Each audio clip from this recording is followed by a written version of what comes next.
Guy Montgomery joins us now. Good point. That's me. Well, this is awkward now, isn't it? No. Well, of course it is. You're on a news show. No, Wally, this is not the news. This is like a chat. The news is before this. This is like, there's a sports game and you watch the game and then afterwards they have four people sit at a desk and they go, what do you think of the game? Yeah. That's what this is.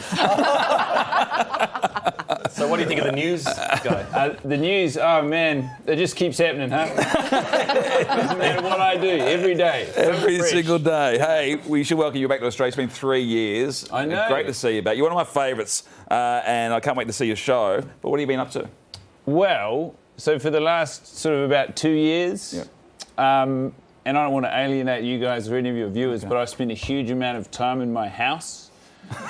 Right. Yeah, sort of just sitting around in my house. And I understand you guys had your own sort of version of that you did here. But my one was probably more intense because it was happening to me. Yeah. So yeah, I can't really tell you what I did. I didn't learn anything. I think the only thing I learned is it turns out that the one big thing holding me back from greatness is not, in fact, time on my hands.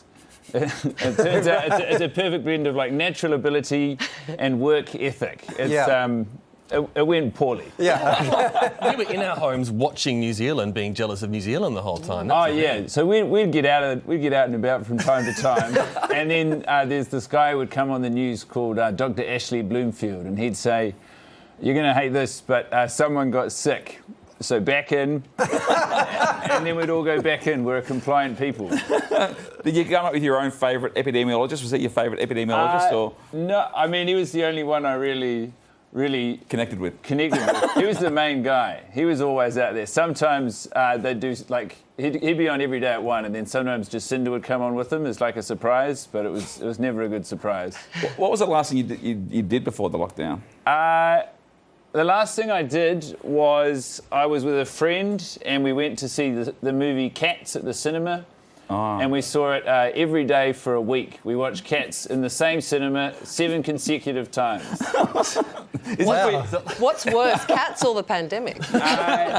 Well, it depends how recently you've done it, but probably the pandemic. It was for a podcast called My Week with Cats. And I'd like to think it was sort of the only serious critical analysis of Cats at the time. Did they keep updating it because the CGI was so bad? They re-released it? Oh, no, I think there was an edit where they left the buttholes in, and then someone high up was like, "You guys, we can't have the buttholes in."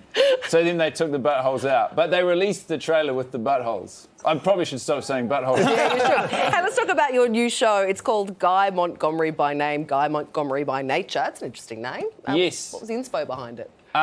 So my name is Guy Montgomery. That was a setup. Yeah. So I guess I took some inspiration from that. So the first half, it's kind of named after me, and the second half is named after how I am. How many times do you say butthole in the show? It's crazy, but not once. I think that's why I'm getting it all out of my system on national television. And I've also got another show I'm doing during the festival. It's a spelling show. I've heard about this, yeah. And that's called It's called Guy Montgomery's Guy Mont Spelling Bee. Because it's, I've learned my name and I'm going to get it out there. But it's a good show. It's like I would say that, but I get comedians in and they spell. You're familiar with spelling bees? Yeah, I've heard of it. Yeah, so it's like that. And I've brought in a word. If anyone would like to bravely volunteer, we could do it. We don't round. have much time, so let's do it. What do we got? Okay, so this is from a round called the homophone round. Yes. Your word, Waleed, is tail. Oh, great. Okay. You can ask for it in a sentence. Give me the sentence. Whenever I see someone with a tail, I think that person must have a tale to tell. T-A-L-E. Incorrect. How did that happen? Yeah, it's crazy, man. It's tough luck. It's a tough show. It's a tough show. Head to our website to find out details on how you can catch Guy's show, Guy Montgomery by name, Guy Montgomery by nature. Guy Montgomery, thanks very much for stopping by. Yeah, you got it. I got it.